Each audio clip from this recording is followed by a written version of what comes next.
Bienvenue dans le Financier, votre rendez-vous économique quotidien. Voici les titres. L'année 2017 a été une année de croissance pour les économies africaines. Elles ont connu une progression de 6,3% de leurs réserves de change selon le rapport 2018 de la Banque africaine d'import-export sur le commerce africain.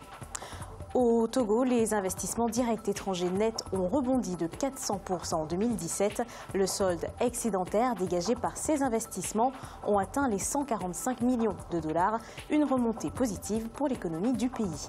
Et puis en fin d'édition, nous ferons le point sur les marchés boursiers du continent.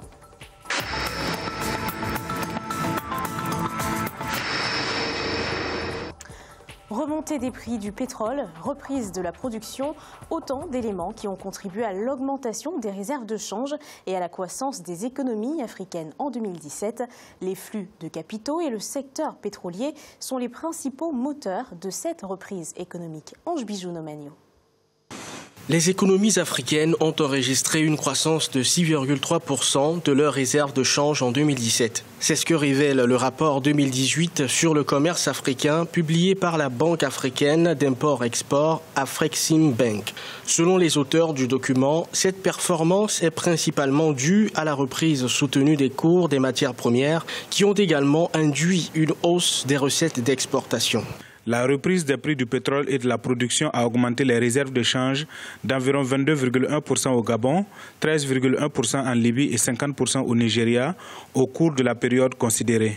Le secteur pétrolier serait le principal moteur de cette reprise, avec près de 45% des recettes d'exportation du continent, selon le rapport. Sur le plan quantitatif, les retombées de cette croissance ont une influence positive sur les économies africaines. Toutefois qu'il y a un renforcement des réserves de change, c'est-à-dire les avoirs en devises étrangères comme le dollar, le yen, l'euro, eh bien, ça renforce la base monétaire d'une banque centrale et donc des banques centrales africaines, parce qu'il y a une meilleure couverture de l'émission monétaire et aussi une capacité à financer les importations des opérateurs économiques et le renforcement aussi du taux de change de la monnaie nationale. Le stock des réserves de change de l'Afrique s'est établi en 2017 à 421,53 milliards de dollars, en hausse par rapport aux 396,3 milliards de dollars de 2016.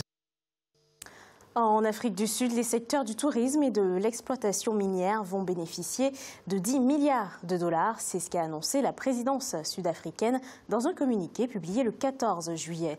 Cette somme sera issue d'un investissement en provenance des Émirats arabes unis. Arrivé au pouvoir en février dernier, le dirigeant sud-africain Cyril Ramaphosa cherche à relancer la croissance économique du pays et à attirer 100 milliards de dollars d'investissement au cours des 5 prochaines années. Élément moteur de la multinationalisation des entreprises, les investissements directs étrangers sont en hausse au Togo. Le solde excédentaire dégagé par ces investissements atteint désormais les 145 millions de dollars selon les données de la Conférence des Nations Unies sur le commerce et le développement. Les précisions d'Ange Bijou-Nomagno.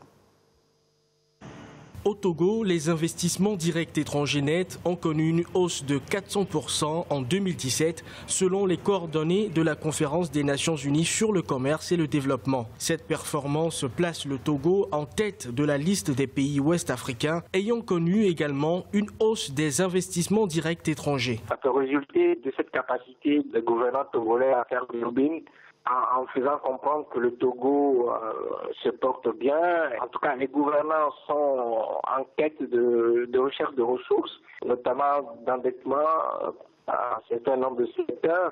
Sur le plan continental, la faiblesse des prix des matières premières, notamment le pétrole, a sapé les investissements directs étrangers. Les secousses ont toutefois été moindres en Afrique de l'Ouest, qui enregistre une baisse de 11%, rapportée à une contre-performance estimée à 21% au plan africain. Les débuts d'un rétablissement des prix des produits de base, ainsi que les progrès en matière de coopération interrégionale consécutifs à la signature de l'accord de libre-échange continental africain, pourraient favoriser des flux d'IDE plus importants vers l'Afrique en 2018, pour autant que le contexte mondial reste favorable. Selon la Conférence des Nations Unies sur le commerce et le développement, les investissements directs étrangers devraient reprendre en 2018, portés par une augmentation de 20% pour s'établir à plus de 28 milliards de francs CFA cette année.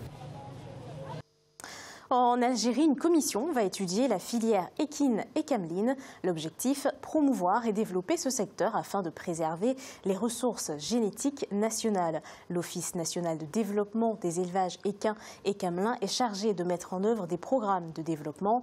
L'effectif camelin algérien a été évalué ces décennies à plus de 200 000 têtes. Un effectif qui a connu une forte régression due en partie aux abattages souvent incontrôlés, aux exploitations clandestines et au déclin de la fonction traditionnelle cameline avec le développement de la motorisation. En Algérie toujours, la facture trimestrielle de la consommation électrique vit ses dernières années. Elle sera bientôt facturée par mensualité, une nouvelle périodicité qui sera appliquée progressivement en commençant par la facturation bimensuelle pour arriver au bout de 3 ans à la facturation mensuelle. Une possible augmentation des prix de l'électricité n'est pas écartée. Écoutons à ce propos la réaction du journaliste algérien Hassan Moali.